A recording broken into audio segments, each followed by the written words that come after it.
ایک ڈاکٹر صاحب تھے اور وہ پورے ملک کے مشہور و معروف ڈاکٹر تھے. ان کے پاس چیک اپ کروانے کے لیے، مشورہ لینے کے لیے بڑی دیر تک انتظار کرنا پڑتا تھا، لیٹ اپوائنٹمنٹس ملتے تھے. ان کی اس اپنے ملک میں بڑی شہرت تھی. اب ملک نے یہ طے کیا کہ فلاں ڈاکٹرز کو بلایا جائے، پوری دنیا کے بڑے بڑے لوگوں کو بلایا جائے اور اس ڈاکٹر کو سرٹیفکیٹ اور بڑی تعظیم سے نوازا جائے. یہ سوچ کر ڈاکٹر بڑا خوش ہوا کہ آج مجھے یہ موقع مل رہا ہے کہ دنیا کے کئی لوگوں کے سامنے میری تعظیم ہوگی اور مجھے جناب ایک اعزاز سے نوازا جائے گا. ڈاکٹر صاحب نے فلائٹ بک کی، دوسرے دن سیمینار تھا. فلائٹ بک کر کے جب وہ جہاز میں بیٹھے تو جہاز اڑنے کے بعد اعلان ہوا کہ جہاز میں کوئی فنی خرابی ہو گئی ہے اور قریبی ایئرپورٹ پہ جہاز کو اتار لیا گیا. اور تھوڑی دیر بعد یہ بھی اعلان ہوا کہ اب دوسرا جہاز بلوایا جائے گا، یہ فنی خرابی دور نہیں ہو رہی. ڈاکٹر صاحب کاؤنٹر پر گئے، جا کر کہا کہ کسی بھی صورت مجھے صبح پہنچنا ضروری ہے اور میرا وہاں پر بہت بڑا پروگرام ہے، دنیا بھر سے لوگ آ رہے ہیں اور مجھے وہاں شیلڈ دی جانی ہے، میرے لیے بڑے انعام کی دن ہے اور آپ نے میرے ساتھ ایسا کر دیا. تو ایئرپورٹ اسٹاف نے بتایا کہ اگلا ایک دن مزید آپ کو اسی چھوٹے سے ایئرپورٹ یا شہر میں گزارنا پڑے گا کیونکہ ہمارے پاس دوسرا جہاز نہیں ہے. ہاں البتہ آپ اپنے مطلوبہ شہر جانا چاہتے ہیں تو آپ گاڑی لے لیجئے اور چند گھنٹوں میں امید ہے کہ آپ صبح سے پہلے وہاں پہنچ جائیں گے. ڈاکٹر صاحب پریشان تو بہت ہوئے مگر سوچا کہ پہنچنا بھی ضروری ہے. رینٹا کار لی اور گاڑی لے کر اس شہر کی طرف چل پڑے. جیسے جیسے آگے جاتے گئے اچانک راستے میں موسم خراب ہوا. اتنا موسم خراب ہوا، اتنی بارش ہوئی کہ آپ راستہ بھٹک گئے اور اب بھوک بھی لگنے لگی. رات کا وقت بھی ہو گیا، پتہ بھی نہیں میں کہاں ہوں، اور تیز آندھی، تیز بارش. ایک طرف وہ انعامات، وہ پلاننگز، وہ محسوسات تھے، دوسری طرف یہ بھی غصہ تھا کہ نہ جانے میں کہاں آ گیا. اب بھوک بھی ستانے لگی. آخر کار ڈاکٹر صاحب نے ایک چھوٹا سا گھر دیکھا اور اس کا دروازہ کھٹکھٹایا.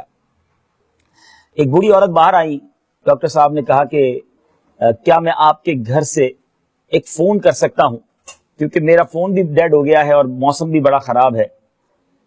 تو اس بوڑھی عورت نے کہا کہ بیٹا تم اس گاؤں میں ہو کہ جہاں فون بھی نہیں ہے، لائٹ بھی نہیں ہے اور ہمارے پاس دیگر سہولیات بھی نہیں ہیں. اب ڈاکٹر صاحب جس نے بڑے پلاننگ کے ساتھ سفر اختیار کیا تھا، ایک ایسے گاؤں میں اسٹک ہو گئے کہ جہاں کچھ بھی نہیں تھا. بہرحال اس بوڑھی عورت نے کہا کہ بیٹا تم بہت طویل سفر کر کے آئے لگتے ہو، آ جاؤ گھر میں کھانا کھا لو. اب جب ڈاکٹر کو بھوک تو لگی تھی، کھانا کھایا. کھانا کھانے کے بعد اب اس بوڑھی عورت کا، اس خاتون کا یہ دل سے شکر گزار ہو گیا کہ اس ویرانے میں، اس مشکل میں اس نے میری مدد کی. اس کا جوان بیٹا بھی اس کے گھر میں تھا مگر وہ بستر پر پڑا ہوا تھا. تو کھانا کھانے کے بعد وہ عورت کہنے لگی کہ بیٹا ایک کام کرو، میری ایک بڑی تمنا ہے دل کی، تم بھی یہ دعا میرے ساتھ مل کر کر لو. کہا ٹھیک ہے اماں جی بتائیں کیا دعا کرنی ہے. تو دعا یہ کروائی کہ بیٹا میری تمنا یہ ہے کہ میرا یہ بیٹا ہے، یہی میری ساری جمع پونجی ہے، لیکن اس کی ہڈیوں کی ایک عجیب و غریب بیماری ہو گئی ہے اور مجھے پتا چلا ہے کہ ہمارے ملک میں ایک ڈاکٹر احمد نام کا شخص ہے کہ جو اس کا علاج جانتا ہے، مگر میں غریب عورت ہوں، میں کیسے وہاں تک اس کو لے کے جاؤں. اللہ سے میں روز دعا کرتی ہوں کہ یا اللہ کوئی ایسی سبیل کر دے کہ اس ڈاکٹر تک اپنا بیٹا لے جاؤں اور وہ اس کا علاج کر دے.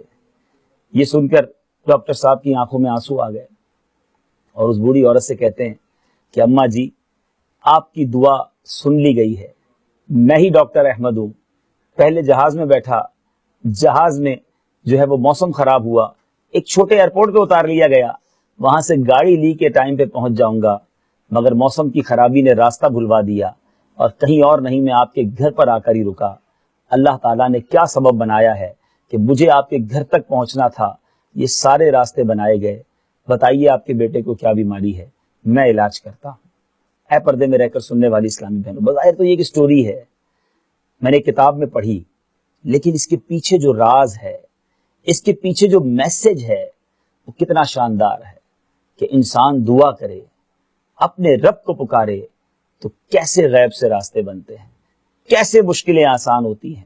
صلو علی الحبیب صلی اللہ تعالی علی محمد. مجھے اپنی اور ساری دنیا کے لوگوں کی اصلاح کی کوشش کرنی ہے انشاءاللہ.